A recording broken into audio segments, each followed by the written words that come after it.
Hello students, हम लोग करने वाले क्लास 11 केमिस्ट्री चैप्टर नंबर 1 और हम लोग एक्सरसाइज के क्वेश्चन कर रहे हैं। हम लोग क्वेश्चन नंबर 31 पे आ गए हैं, तो चलिए शुरू करते हैं। क्वेश्चन है, how many significant figures should be present in the answer of the following calculation.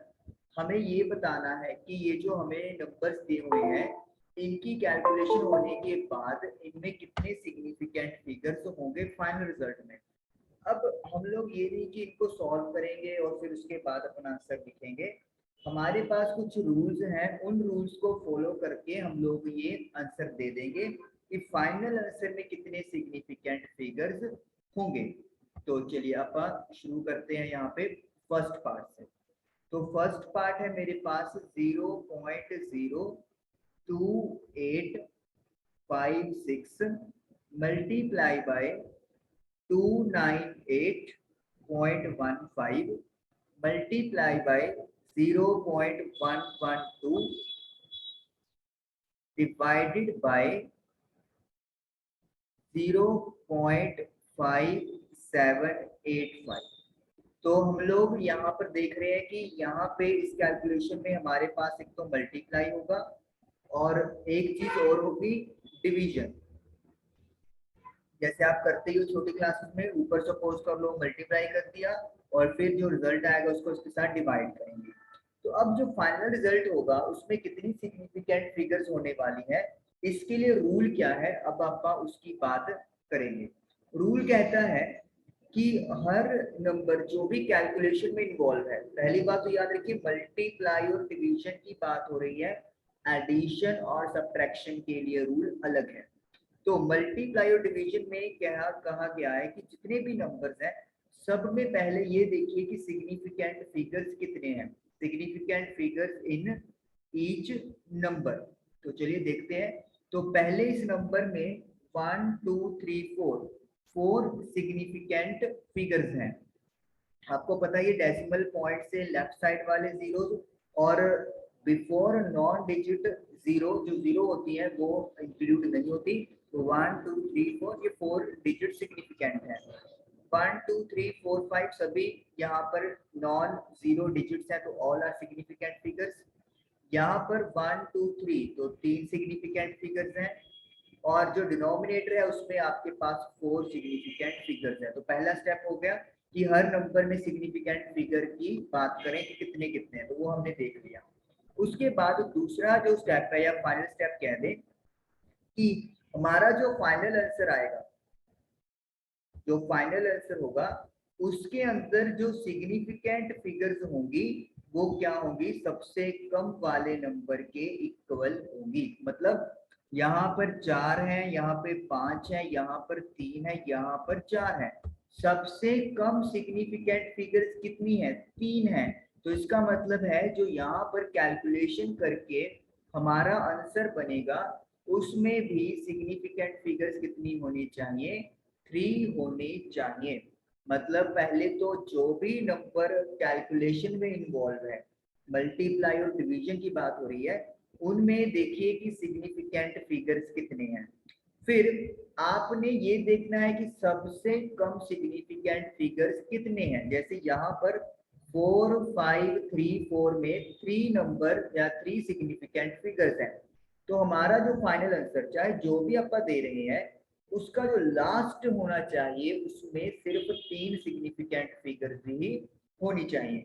मान लो इसी नंबर में मैं यहाँ पे ऐड कर दूं 2.5, मतलब ऐड नहीं मल्टीप्लाई कर दूं या डिवाइड कर दूं 2.5, तो यहाँ पर कितनी सिग्निफिकेंट फिगर्स हो गई, 2। अब देखिए सिग्निफिकेंट फिगर्स सबसे कम कितनी होगी, 2 हो गई। तो यहाँ पे जो मेरा फाइनल आंसर बनेगा वहां पे कितनी सिग्निफिकेंट फिगर्स होंगी, 2 सिग्निफिकेंट फिगर्स होंगी। तो बड़ा आसान रूल है मल्टीप्लाई और डिवीजन के लिए। हर नंबर की सिग्निफिकेंट फिगर्स को लिखिए, फिर फाइनल आंसर में उतनी ही सिग्निफिकेंट फिगर्स रखनी है जो कम से कम आपके पास क्वेश्चन में अवेलेबल है। तो ये आपके पास हो गया फर्स्ट पार्ट, कैलकुलेशन नहीं करके दिखानी, सिर्फ आपको पूछा है कि कितनी होनी चाहिए। ओके, सेकंड वन करते हैं अपन। सेकंड वन से कहानी और क्लियर हो जाएगी। 5 मल्टीप्लाई बाय 5.364। अब यहाँ पे क्या चीज है, यहाँ पे आप क्लियरली देख सकते हो कि एक आपके पास पूरा नंबर है दैट इज 5।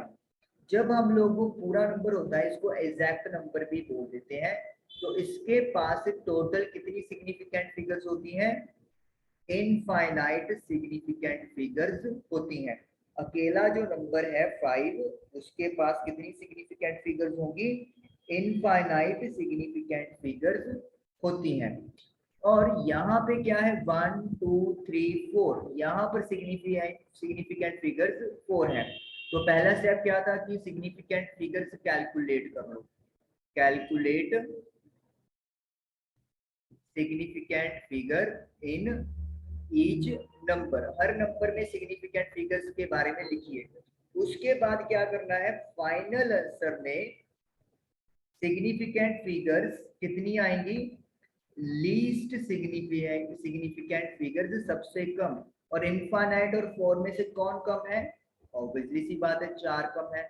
उसका मतलब है जो आपका यहाँ पे आंसर बनेगा उसके पास 4 सिग्निफिकेंट फिगर्स होंगी। ये आप लोगों का आंसर आ गया।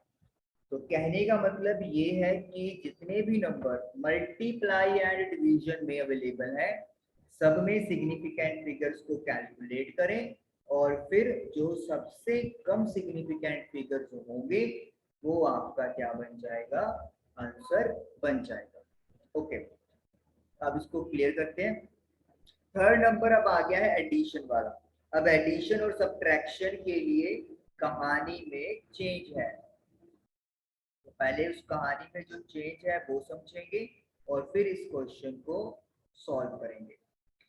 तो एडिशन और सब्ट्रैक्शन, एक लाइन अपा ड्रॉ कर देते हैं यहाँ पे, और चलिए, तो फॉर एडिशन एंड सब्ट्रैक्शन, तो मल्टीप्लाई डिवीजन में तो हमने देख लिया कि सिग्निफिकेंट फिगर कैलकुलेट कर लो, जो सबसे कम है वो उसका आंसर हो जाएगा। अब एडिशन और सब्ट्रैक्शन में क्या केस है, यहाँ पे हमें ये देखना होता है कि डेसिमल पॉइंट, जो ये बिंदु लगा हुआ है डेसिमल पॉइंट, इसके राइट साइड की तरफ, right side of decimal point के राइट साइड की तरफ कितने डिजिट्स हैं, हाउ मेनी डिजिट्स, कितने डिजिट्स हैं। दोबारा सुनिए, एडिशन और सब्ट्रैक्शन के लिए क्या चेक करना है पहले कि डेसिमल पॉइंट के राइट साइड यानी दाएं साइड की तरफ कितने डिजिट्स हैं। पहले तो ये काउंट करने हैं, कर लेते हैं काउंट पहले स्टेप के लिए। तो 1 2 3 4, तो यहाँ पे डिजिट्स हैं 4। सिग्निफिकेंट फिगर्स नहीं देख रहे हम लोग, डिजिट्स देख रहे हैं। समझ में आने की बात है, क्योंकि सिग्निफिकेंट फिगर तो 3 होगी, बट रूल कहता है कि डेसिमल पॉइंट के बाद राइट साइड की तरफ कितने डिजिट्स हैं। सिग्निफिकेंट फिगर नहीं है यहाँ पे शब्द, यहाँ पे डिजिट्स हैं, डिजिट्स। तो 1 2 3 4, 4 डिजिट हैं। यहाँ पे भी कितने डिजिट्स हैं, 4 हैं। यहाँ पे भी कितने हैं, 4 हैं। लो, तीनों में 4 आ गए। Again not significant figures, addition subtraction में सिग्निफिकेंट फिगर्स नहीं, डेसिमल पॉइंट के राइट साइड की तरफ कितने डिजिट्स हैं वो काउंट करो, कल्ले कल्ले नंबर में कर लिए। उसके बाद जो फाइनल आंसर होगा उसमें राइट साइड की तरफ डेसिमल पॉइंट के, क्योंकि डेसिमल वाले नंबर को ऐड कर रहे हैं तो फाइनल रिजल्ट में भी डेसिमल नंबर आएगा ही आएगा, डेसिमल पॉइंट। तो डेसिमल पॉइंट के साइड में लीस्ट डिजिट्स लगाने हैं, लीस्ट सबसे कम डिजिट्स जिसमें होंगे उसके अकॉर्डिंगली करना है। यहाँ पे तो देखिए सभी में 4 है, तो कोई कम या ज्यादा का कंपैरिजन हो ही नहीं सकता। तो मतलब पॉइंट के बाद 1 2 3 4 डिजिट्स यहाँ पर लगने वाले हैं। दोबारा सुनिए, अगर सपोज करो यहाँ पे ये नंबर है, जैसे यहाँ पे पॉइंट के बाद 4 आपके पास डिजिट्स हैं, यहाँ भी 4 है, यहाँ भी 4 है। मैं एक नंबर और ऐड कर देता हूँ 0.001। अब यहाँ पे पॉइंट के बाद कितने डिजिट्स हैं, 3। अब जैसे उन्होंने बोला कि राइट साइड की तरफ काउंट करें, तो काउंट किया 4 4 4 3। तो फाइनल आंसर जो मेरा बनेगा इनको प्लस करके, उसमें डेसिमल पॉइंट के राइट साइड की तरफ जो डिजिट्स सबसे कम आ रहे हैं गिनती में वो लिखना है। तो अब इनमें कंपैरिजन हो सकता है। तो यहाँ पे सबसे कम 3 है, तो यानी कि जो मेरा आंसर फाइनल बनेगा उसमें डेसिमल पॉइंट के बाद कितने डिजिट्स आने चाहिए, 3 आने चाहिए। अगेन सिग्निफिकेंट फिगर्स की अभी यहाँ पे कोई बात नहीं हुई है, जो उन्होंने क्वेश्चन में हमसे पूछा हुआ है। अभी हम लोग सिर्फ डेसिमल पॉइंट के राइट साइड की तरफ की डिजिट्स बात कर रहे हैं, क्योंकि एडिशन और सब्ट्रैक्शन में रूल बदल जाते हैं। तो यहाँ पे क्या हो गया है, यहाँ पे ये हो गया है कि अभी चलो, ये तो अपा ने मैं समझाने के लिए आपको बताया कि अगर कैसे कंपैरिजन किया जाता है। तो यहाँ पे डेसिमल के बाद 4 डिजिट्स आएंगे, चलो ये तो कंफर्म हो गया। लेकिन सिग्निफिकेंट फिगर्स का तो हमें पता चल नहीं सकता इससे, क्योंकि हमें नहीं पता कि इसके जो लेफ्ट साइड है वो डिजिट 1 रहेगा या 0 बनेगा या क्या होगा। तो उसके लिए मुझे इन सभी नंबर्स को प्लस करके देखना ही पड़ेगा। यहाँ पर ऑप्शन नहीं है। कुछ कहेंगे कि देख के कर लेंगे, आइडिया लगा लेंगे, but I will suggest you कि आप इसको करके ही देखें। जैसे ये 14 6 7 8 9 10 8 9 10 12 7 + 1 8, तो 0.8204। अब सिग्निफिकेंट फिगर्स की बात हो सकती है। तो 1 2 3 4, तो सिग्निफिकेंट फिगर्स यहाँ पर 4 आ गए। अब ये मत समझिएगा कि जितना डेसिमल पॉइंट के राइट साइड की तरफ डिजिट्स है वही सिग्निफिकेंट फिगर होता होगा, ऐसा कुछ भी नहीं है, ऐसा ना कभी होगा। ये सिर्फ कॉइंसाइड है कि इस क्वेश्चन को जो दिया हुआ था यहाँ पे ये आंसर बन रहा है। 0 काउंट नहीं होगा ये वाला सिग्निफिकेंट फिगर्स में, क्योंकि डेसिमल पॉइंट के लेफ्ट साइड की तरफ जो 0 आ रहा है, 0 हो मतलब अकेले 0 ही हो, वो काउंट नहीं होते। और ये 0 इसलिए काउंट होगा क्योंकि ये दो नॉन जीरो डिजिट्स के बीच में आ गया, और जितने भी नॉन जीरो डिजिट्स होते हैं वो सारे सिग्निफिकेंट फिगर्स होते हैं। तो यहाँ पे सिग्निफिकेंट फिगर्स कितने बनेंगे, 4 बनेंगे। तो एडिशन सब्ट्रैक्शन के रूल में क्या है, पहली बात तो है कि डायरेक्ट सिग्निफिकेंट फिगर्स का कोई यहाँ पे रिलेशन नहीं है। ये हमें रूल ये बताता है कि राइट साइड की तरफ कितने डिजिट्स होंगे, और उसके लिए क्या है, जितने भी नंबर इन्वॉल्व है सब में कैलकुलेट करें नंबर ऑफ डेसिमल डिजिट्स जो राइट साइड की तरफ है।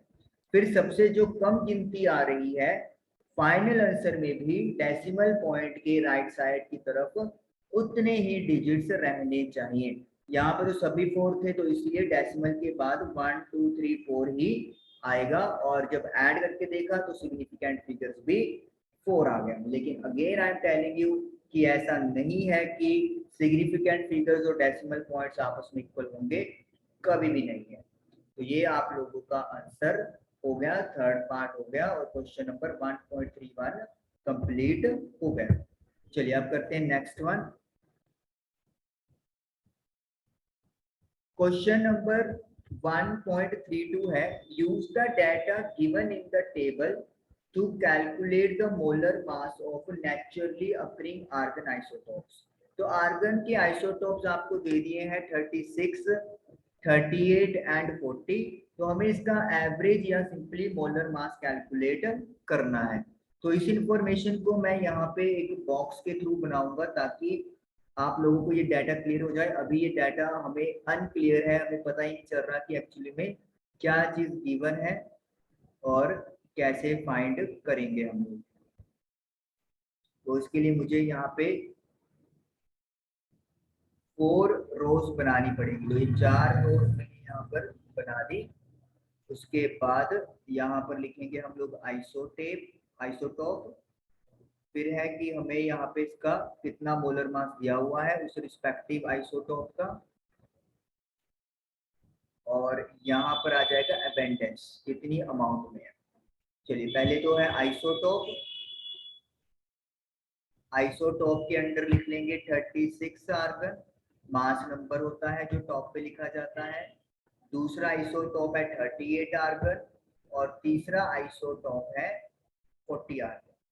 नेक्स्ट लिखा हुआ है आइसोटॉपिक मोलर मास, कि जो आइसोटोप आप ले रहे हो उसका मोलर मास, तो आइसोटॉपिक मोलर मास 36 का आपके सामने गिवन है 35.96755 ग्राम पर मोल है। यूनिट मैं नहीं लिख रहा हूँ, आप लोग यूनिट यहाँ पे चेक करते हो। चलिए लिख ही देते, स्पेस अपने पास सही है। 38 का है 37.96272 ग्राम पर मोल, तो ये है आर्गन का। उसके बाद 40 आर्गन का है 39.9624 ग्राम पर मोल। तो इस तरीके से ये हमारे पास आर्गन के तीनों आइसोटॉप का मोलर मास लिख दिया। देन है मेरे पास एबेंडेंस, कितना अमाउंट हमें मिल रहा है, और ये सारा हमें परसेंटेज में दिया हुआ है, तो इसको हम लोग परसेंटेज को हमें खत्म करना है। तो अबेंडेंस जैसे फर्स्ट परसेंटेज आपको दी हुई है 0.337, तो 0.337 परसेंटेज को हटाने के लिए अपॉन 100 करेंगे, तो यू विल गेट 0.00337, तो ये आ गया आपके पास। नेक्स्ट है 0.063 परसेंटेज, तो ये भी जब आप पॉइंट हटाओगे तो 0.00063, राइट, क्योंकि 3 तो ऑलरेडी है, तो 2 और आपको ऐड करने पड़ेंगे। नेक्स्ट इज 99.600, तो इट विल बी 0.99600। तो इस तरीके से ये हमने परसेंटेज को सिंपल कन्वर्ट कर लिया है। अब देखिए तरीका क्या है फाइंड करने का। जिस आइसोटोप के मोलर मास की आप बात कर रहे हो उसको रिस्पेक्टिव एबेंडेंस से मल्टीप्लाई कर दो, यानी कि 36 आर्गन वाले का मल्टीप्लाई एबेंडेंस, 38 के मोलर मास का इसके एबेंडेंस के साथ, और 40 वाले का इसके रिस्पेक्टिव एबेंडेंस के साथ, और जो वैल्यू आपको मिलती जाएगी आप उस सभी को क्या कर दोगे, एंड में प्लस कर दोगे। अभी हम लोग क्योंकि मल्टीप्लाई और एडिशन के रूल्स पढ़ के आए हैं, तो वो भी अपन दिमाग में रखेंगे कि कैसे अपन इसको सॉल्व करेंगे। तो मेरे पास है 35.96755 मल्टीप्लाई बाय 0.00337, तो आई एम गेटिंग 0. मैं एक बार साइड में लिखता हूँ 0.12121। अब मल्टीप्लाई में रूल क्या कहता है कि दोनों नंबर्स या जितने भी नंबर इन्वॉल्व है सबका सिग्निफिकेंट फिगर से लिखिए। चलिए मैं यहाँ पे लिखता हूँ कि कितने हैं, 1 2 3 4 5 6 7, तो यहाँ पे सिग्निफिकेंट फिगर 7 है, और यहाँ पर 1 2 3 है, क्योंकि ये जीरोस काउंट नहीं होंगी जो डेसिमल पॉइंट के एग्जैक्टली लेफ्ट और राइट साइड की तरफ होती है। तो इसका मतलब है कि हमारा जो फाइनल आंसर है उसमें भी कितनी सिग्निफिकेंट फिगर्स रहनी चाहिए, 3 रहनी चाहिए। तो अब 1 2 3, तो इसका मतलब है 1 2 1 तक हम लोग अपना आंसर लिखेंगे, तो 0.121, तो इतना मोलर मास हमारे पास आ गया 36 आर्गन का। तो ये मेरे पास मतलब फर्स्ट कैलकुलेशन हो गई। मैंने 3 सिग्निफिकेंट फिगर्स ही क्यों किए, क्योंकि मेरे पास जो 2 आंसर थे, जो 2 वैल्यूज थी उसमें सबसे कम सिग्निफिकेंट फिगर्स 3 थी, तो इसलिए मेरा आंसर भी 3 सिग्निफिकेंट फिगर्स पे स्टॉप होगा। नेक्स्ट वन है मेरे पास 37.96272, मैं कैलकुलेटर से कैलकुलेशन कर रहा हूं, मैं पहले बता दूं ये चीज सबको। तो ये मेरे पास आ रहा है जी 0.02392, तो ये आ गया। ओके, अब सिग्निफिकेंट फिगर्स यहाँ पे देखिए 1 2 3 4 5 6 7 है, और यहाँ पे अगर बात करें तो 2 सिग्निफिकेंट फिगर्स हैं, तो इट मींस हमारे पास जो आंसर है उसमें भी सिर्फ 2 सिग्निफिकेंट फिगर्स रहनी चाहिए। ये 0 तो काउंट नहीं होंगे सिग्निफिकेंट फिगर्स में, तो 2 एंड 3 आ गया। लेकिन 3 के बाद जो नंबर है वो 9 है, 5 से बड़ा हो गया, तो इसको जब ड्रॉप करेंगे तो हमें क्या करना पड़ेगा, 0.024 लिखना पड़ेगा, एक डिजिट प्लस हो जाता है। तो राउंड राउंड अप का भी यहाँ पे रूल लगेगा, सिग्निफिकेंट फिगर का भी रूल लगेगा, तो सारे रूल दिमाग में रखने हैं। Next one is 39.9624 multiply by 0.99600। तो मुझे आंसर मिल रहा है 39.80255। ओके, यहाँ पे सिग्निफिकेंट फिगर्स हैं 1 2 3 4 5 6, 6 सिग्निफिकेंट फिगर्स हैं। यहाँ पे अगर मैं बात करूं 1 2 3 4 5, तो 5 सिग्निफिकेंट फिगर्स हैं। अब ये जीरो क्यों काउंट हुई? क्योंकि ये जस्ट डेसिमल के बाद नहीं स्टार्ट हुई, नॉन जीरो डिजिट्स के बाद आई है, तो इसीलिए ये काउंटेबल होती हैं। डेसिमल पॉइंट लगा हुआ है, तो डेसिमल पॉइंट के बाद नॉन डिजिट जीरोस के बाद, सॉरी नॉन डिजिट नंबर्स के बाद जो आपके पास जीरोस होती हैं वो सिग्निफिकेंट फिगर्स का पार्ट होती हैं। तो यानी कि हमारे पास भी आंसर में 5 सिग्निफिकेंट फिगर्स होनी चाहिए। तो 1 2 3 4 5, तो ये आ गया 39.802। तो 5 है तो 5 को ड्रॉप करेंगे तो 2 का 2 रहेगा, क्योंकि रूल ये कहता है कि अगर आपके पास इधर नंबर ऑड होता तो फिर वो 1 प्लस हो जाता। एक बार मैं चेक भी करना चाहूंगा। तो सही रूल है कि जैसे अगर 5 को ड्रॉप करना है तो 5 से पहले अगर इवन नंबर है तो कोई चेंज नहीं होगा, तो 2 का 2 या कुछ भी मतलब इवन नंबर है वही लिखा जाएगा। अगर नंबर ऑड आ गया, जैसे यहाँ पे 3 होता 5 होता, तो उसमें एक ऐड हो जाता। तो अब इसको अपन लिखेंगे 39, थोड़ा सा 39.802। तो ये हमारे पास आ गया कैलकुलेशन करके। अब इनको ऐड करेंगे अपन, चलिए ऐड करते हैं।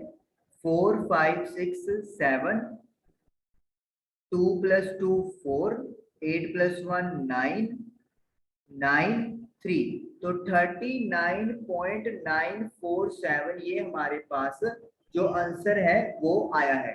अब देखिए, अब एडिशन कर रहे हैं। एडिशन में आपको रूल पता है, अभी बताया कि कैसे अपन चेक करते हैं कि डेसिमल पॉइंट के राइट साइड की तरफ काउंट करें कितने डिजिट्स हैं।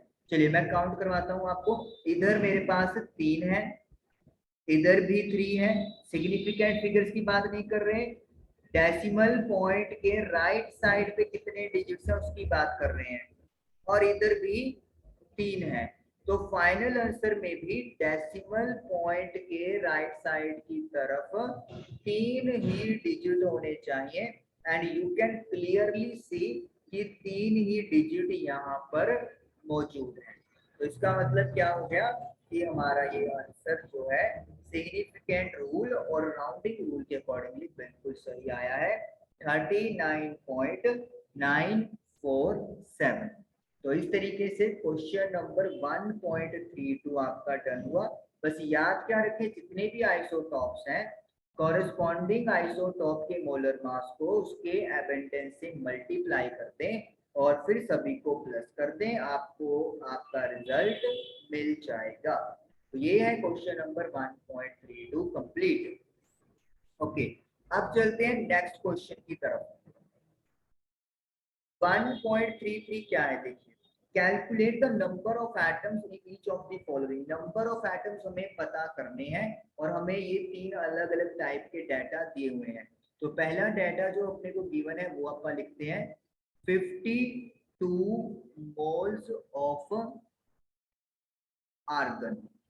तो पहले तो रिलेशन मुझे यहाँ पे बॉक्स में लिखना है ताकि आप लोगों को पता चले कि हम लोग कैसे ये फाइंड कर सकते हैं। Number of atoms divided by Avogadro number is equal two moles, ये होता है। इस फॉर्मूले में हम लोग ये वाला यूज करेंगे। तो मतलब अगर मुझे मोल्स पता है तो moles is equal to number of atoms divided by Avogadro number. अब N Avogadro sorry N number of atoms तो पता करने हैं। एवोगैड्रो नंबर आपको पता है कांस्टेंट है 6.022 मल्टीप्लाई बाय 10 की पावर 23। मोल्स कितने हैं मेरे पास 52 मोल्स है, ये अपने को गिवन है तो 52 मोल्स हो गए। तो n इज इक्वल टू कैसे कैलकुलेट करेंगे, 52 की मल्टीप्लाई 6.022 मल्टीप्लाई बाय 23। तो मैं 52 को अब मल्टीप्लाई करता हूँ किसके साथ, 6.022 के साथ। तो आई एम गेटिंग 313.144 और 10⁻23। चलिए साइंटिफिक नोटेशन के लिए क्या है, मुझे जो डेसिमल पॉइंट है वो 2 डिजिट्स लेफ्ट साइड पे शिफ्ट करना है। तो 3.13144, तो इधर पावर +2 हो जाएगी, तो 23 पहले से ही है, अब 25 हो जाएगा। क्योंकि मैंने प्रोडक्ट किया, तो प्रोडक्ट में रूल क्या कहता है कि डिजिट्स उतने होने चाहिए, सॉरी सिग्निफिकेंट फिगर्स उतने होने चाहिए जो कम से कम है जो नंबर आप कैलकुलेशन में इन्वॉल्व कर रहे हो, मल्टीप्लाई और डिवीजन के रूल के लिए। यहाँ पर सिग्निफिकेंट फिगर्स 2 हैं, 5 एंड 2। यहाँ पर सिग्निफिकेंट फिगर्स 4 हैं, ये अपनी काउंट नहीं होती। तो यानी कि कम अपने पास 2 है, तो यानी कि 3 और 1 रखना है और बाकी सारा नंबर ड्रॉप करेंगे। तो फर्स्ट डिजिट जो मैं ड्रॉप करना चाहता हूँ वो 3 है, वो <5 है, तो यानी कि हमें 1 में कुछ भी चेंज नहीं करना। 3.1 मल्टीप्लाई बाय 10⁻25 एटम्स आ गई, किसकी, आर्गन की एटम्स मिल गई। तो ये हमारे पास पहला जो पार्ट है क्वेश्चन का वो डन हो गया। मोल्स का फॉर्मूला लगा दें, n/n नोड। एवोगैड्रो नंबर आपको पता है कांस्टेंट होता है, मोल्स दिए हुए हैं, मल्टीप्लाई कर दें और आपका आंसर आ जाएगा। ओके, इसको क्लियर करते हैं, ये फॉर्मूला जरूर नोट करना है। चलिए सेकंड फॉर्मूला, पहले सेकंड पार्ट करते हैं, उसका फॉर्मूला भी डिस्कस करेंगे कि कैसे होगा। 52 unified mass of helium. Unified mass को हम लोग ग्राम पर मोल के नाम से भी जानते हैं। तो हीलियम का जो मेरे पास ग्राम पर मोल या यूनिफाइड मास है वो 52 है। तो अब मुझे इसके अंदर नंबर ऑफ एटम्स पता करनी है। अब हम सबको पता है 1 एटम ऑफ हीलियम, हीलियम का अगर एक एटम है तो उसमें कितना यूनिफाइड मास होता है, 4 यूनिफाइड मास ऑफ हीलियम होता है। ये हमें सबको पता है, क्योंकि हीलियम में क्या है, 2 प्रोटॉन्स और 2 न्यूट्रॉन्स, तो इनको अपन क्या लिख देते हैं, 4U। या फिर 1 मोल में 4 ग्राम का मास होता है। तो यहाँ पे उसके अकॉर्डिंगली आप याद कर सकते हो कि 1 एटम में 4 यूनिफाइड मास होगा। तो 4 यूनिफाइड मास ऑफ हीलियम में कितनी एटम है हीलियम की, 1। तो 1 यूनिफाइड मास ऑफ हीलियम में कितनी एटम होंगी, 1/4। और अभी आपके पास कितनी एटम्स है हीलियम की, 52, सॉरी नॉट एटम्स, 52 यूनिफाइड मास है, एटम्स हमें पता करनी है। 1/4 इंटू 52, तो ये आपके पास आ गया 13 एटम्स। तो 13 एटम्स जो है वो आपका सही आंसर आ गया है। इसका मतलब अगर मेरे पास 52 यूनिफाइड मास है हीलियम का, तो इसका मतलब मैं हीलियम की 13 एटम्स की बात कर रहा हूँ। तो आपको याद क्या रखना है कि हीलियम या मतलब कोई भी एलिमेंट हो, उसके एक एटम में कितना मास होता है, कितना यूनिफाइड मास होता है, वो आपको याद रखना है। तो हीलियम की एक एटम में 4 यूनिफाइड मास होता है, और 4 यूनिफाइड मास अगर एक एटम में है तो एक यूनिफाइड में 1/4 एटम होगी, और 52 के लिए मल्टीप्लाई बाय 52 कर दोगे। जो इम्पोर्टेंट रिलेशन है जो वहां पे, वो मैं ये कह सकता हूँ कि ये चीज है जो मतलब आपको पता होनी चाहिए इस पार्ट के लिए। Okay, next is third one. Third one है मेरे पास 52 ग्राम ऑफ हीलियम। तो इसको करने के लिए मैं यहाँ पे फॉर्मूला लिखूंगा कि फॉर्मूला अगर अवेलेबल होता है तो चीजें समझानी आसान होती है और समझनी भी आसान होती है। तो फॉर्मूला है मास अपॉन एटॉमिक मास भी लिख सकते हैं या मोलर मास भी लिख देते हैं, is equal to number of atoms upon Avogadro number. तो ये चीज है जो आपको याद रखनी है। अब मास आपको कितना गिवन है, 52। हीलियम का मोलर मास 4 होता है। अभी भी हमने जैसे डिस्कस किया 4 ग्राम पर मोल, तो मोलर मास 4 ग्राम आएगा। Is equal to n, number of atoms तो पता ही करनी है, n नोड है एवोगैड्रो नंबर जो कि फिक्स होता है 6.022 multiply by 10 the power 23। Now cross multiply 4 into n 4n and 52 को मल्टीप्लाई करेंगे 6.022 multiply by 10 the power 23। n calculate करना है तो 52 multiply by 6.022 into 10 the power 23 upon 4, तो 4 कैंसिल आउट हो जाएगा 13 के साथ। अब मल्टीप्लाई करेंगे तो 13 की मल्टीप्लाई 6.022 से मैं कर रहा हूं, तो मुझे मिल रहा है 78.286 मल्टीप्लाई बाय 10 दी पावर 23। एक डेसिमल डिजिट्स को मैं शिफ्ट कर दूंगा तो ये बन जाएगा 7.8286 मल्टीप्लाई बाय 10 दी पावर 24। अब देखिए जो मेरे पास नंबर इन्वॉल्व है सब मल्टीप्लाई डिवीजन है तो उसी का सिग्निफिकेंट का रूल लगेगा। यहाँ पे सिग्निफिकेंट फिगर कितनी थी 52 में 2 लिख लेते हैं यहाँ पे, ये एग्जैक्ट नंबर है सिंगल डिजिट का तो यहाँ पे होगा इसके सिग्निफिकेंट फिगर इनफाइनाइट। 6.022 में कितने सिग्निफिकेंट फिगर्स हैं 4, तो यानी कि मेरे फाइनल आंसर में भी सिग्निफिकेंट फिगर्स कितनी होनी चाहिए 2 होनी चाहिए। तो 1 2 यानी कि 7.8, 2 ड्रॉप करना है तो 2 की वैल्यू 5 से छोटी है तो इसीलिए मेरा answer 7.8 multiply by 10 the power 24 atoms पे आके खत्म हो जाएगा। तो ये था कि 52 ग्राम्स ऑफ हीलियम में कितने एटम्स होंगे। आपने अगर एक चीज नोटिस की हो 52U जो पिछला पार्ट था उसमें नंबर ऑफ एटम्स सिर्फ 39 थी, 13 एटम्स, और 52 ग्राम के अंदर कितनी एटम्स आ रही हैं 7.4 इंटू 10 दी पावर 24 एटम्स। तो अब आप देख सकते हो कि एक एटम का मास कितना ज्यादा छोटा होता है और क्यों हमें यू यूनिफाइड मास यूनिट की बात करनी होती है। तो ये था क्वेश्चन नंबर 1.33। आई होप आप लोगों को ये चीज क्लियर हुई होगी, आपको ये समझ में आया होगा। Thank you for watching the video.